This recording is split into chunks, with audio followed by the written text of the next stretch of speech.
Olá a todos, espero que estejam bem. Na Babilônia vivia um rei atroz e arrogante de nome Nabucodonosor.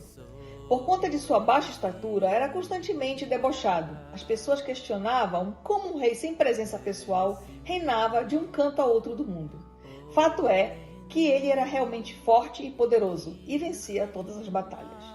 Nabucodonosor decidiu que dominaria Jerusalém e destruiria o templo sagrado, o Beit HaMikdash. O Talmud conta que antes de colocar este plano na prática, ele resolveu averiguar por feitiçaria se seria bem sucedido. O que fez? Pegou um arco e flecha, mirou na direção de Roma e atirou. A flecha desviou-se do objetivo. Mirou na direção de Alexandria, no Egito, e o mesmo aconteceu. Porém, ao atirar na direção de Jerusalém, a flecha seguiu seu objetivo. Ainda não muito satisfeito, fez outro teste. Replantou sementes em nome de Roma, mas estas não brotaram. Plantou em nome de Alexandria, no Egito, o mesmo ocorreu. Porém, quando o fez em nome de Jerusalém, as sementes germinaram. Nabucodonosor concluiu que seria bem sucedido em seu intento. As magias sinalizaram isto. Então, nomeou o general Nebuzaradan para a tarefa e formou um poderoso exército. Enquanto isto, em Israel, o povo judeu havia se afastado da Torá e das mitzvot. Os profetas admoestaram incansavelmente o povo para que fizessem teshuvá, se arrependessem das transgressões e retornassem para o caminho determinado por Deus na Torá. Dentre eles estavam Jeremias, Ezequiel e Sefanias. Os profetas tinham esperança que Deus não traria destruição ao povo judeu caso se redimissem. Entretanto, o povo não os escutou. As mulheres também foram repreendidas pela profetisa Huldá, também em vão. Desta maneira, as tragédias que iriam se suceder a Israel já despontavam no horizonte, traçando um destino sombrio que afetaria a história do povo judeu profundamente. Jerusalém era uma cidade cercada de muralhas, com pesados portões de ferro. Não seria fácil conquistá-la, acreditavam os judeus. Em 10 do mês judaico de Tevet, os soldados de Nabucodonosor cercaram a cidade e durante 3 anos não deixaram que nada e ninguém entrasse ou saísse do local. Os habitantes de Jerusalém se alimentavam com as provisões de comidas armazenadas nos depósitos da cidade, que devagar foram se esvaziando, até que começaram a passar necessidade. Muitos morreram de fome. O sofrimento era terrível.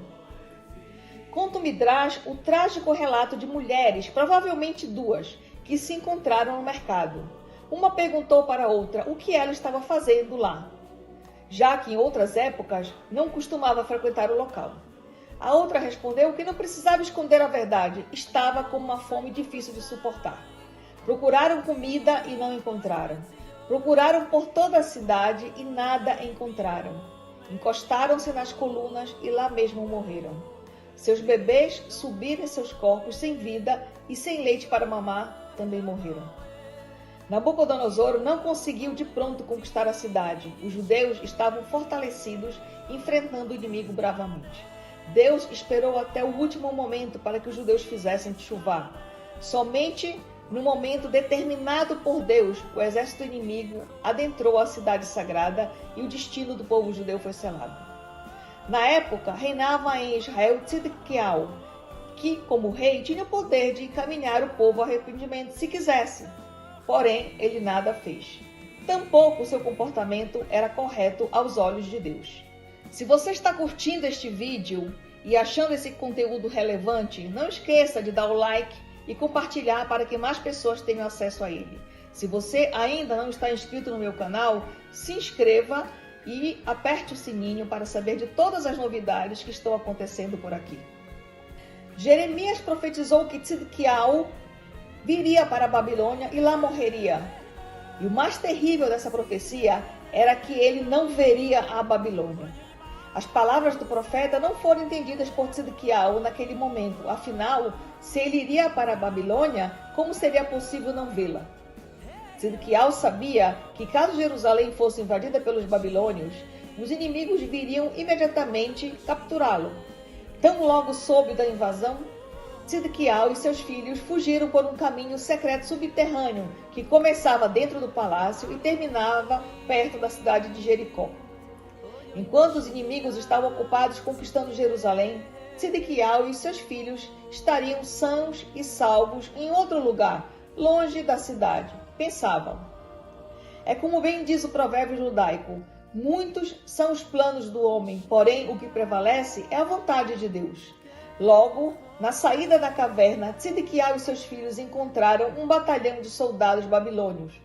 Isto aconteceu porque os soldados estavam caçando um veado, que na fuga os encaminhou bem para a saída da caverna, no momento que Sidequial e seus filhos estavam saindo do local. Sidequial foi preso e teve os olhos perfurados. Seus filhos foram mortos. Cego, o rei foi levado acorrentado para a Babilônia, concretizando-se desta maneira a profecia de Jeremias. Por que jejua-se em 10 de TV, se neste mesmo dia foi apenas o início do cerco sobre a cidade de Jerusalém? A primeira resposta é que o cerco em volta de Jerusalém foi o início das calamidades enfrentadas pelo povo judeu na época, que culminaram com a destruição do templo e o primeiro exílio sofrido pelo povo judeu.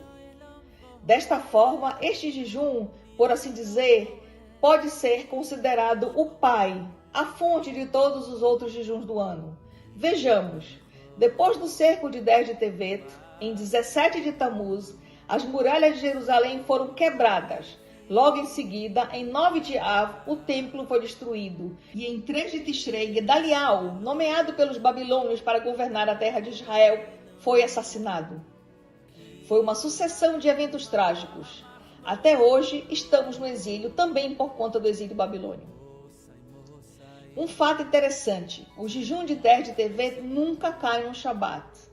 Pela gravidade, a Halahá, a lei judaica, diz que este jejum não pode ser postergado, como no caso deste ano, que cai na próxima sexta-feira.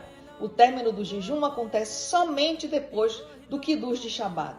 Aliás, caso queiram saber o horário de início e término do jejum de sua cidade, cliquem no link abaixo na descrição do vídeo.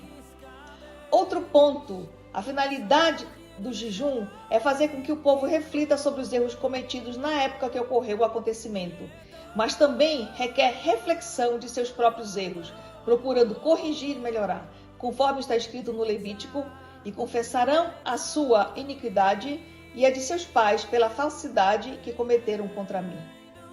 O momento ideal para fazer Heshbon Nefesh, autoavaliação, é quando recordamos de fato o que sucedeu naquela época, no dia do próprio evento.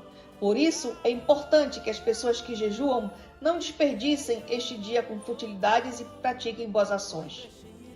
Nossos sábios ensinam que na geração que não acontece a construção do templo sagrado, é como se ela o tivesse destruído. Este ensinamento é forte, porque implica, dentre outras coisas, na responsabilidade individual de cada judeu na tarefa de sua reconstrução. Como podemos então contribuir para a reconstrução de nossa casa sagrada? Consertando a transgressão ou as transgressões que causaram sua destruição. De acordo com nossas fontes sagradas, o segundo Beit HaMikdash foi destruído pelo ódio gratuito. Se fala que o primeiro templo também foi destruído pelo ódio gratuito, embora de forma diferente do que aconteceu na época do primeiro templo, somado a outras transgressões. Você esperou até agora? Aguarde até o final para escutar uma importante lição para a sua vida. O povo de Israel ainda se encontra num momento delicado depois do 7 de outubro de 2024, vivendo sob ataques, guerras, sem falar que tem reféns vivos e corpos nas mãos de nossos inimigos. O importante agora é fortalecer a união do povo judeu, usando basicamente duas receitas ensinadas pelos grandes sábios Rabi Akiva: amarás o próximo como a ti mesmo, e por Hillel, o que é odioso para ti, não faça com o outro. As lições são claras. Se Deus quiser, seremos merecedores da tão sonhada Geulah definitiva, com a reconstrução do Templo de Jerusalém e na concretização da famosa profecia de Jeremias: e o lobo habitará com o cordeiro, e o leopardo se deitará com o cabrito, e o bezerro com o filhote de leão, e uma criancinha os guiará. Eles não causarão dano nem destruição, pois a terra estará plena de conhecimento de Deus e de Torá, da mesma maneira que as águas cobrem os oceanos. Espero que tenham gostado. Bom jejum e até a próxima.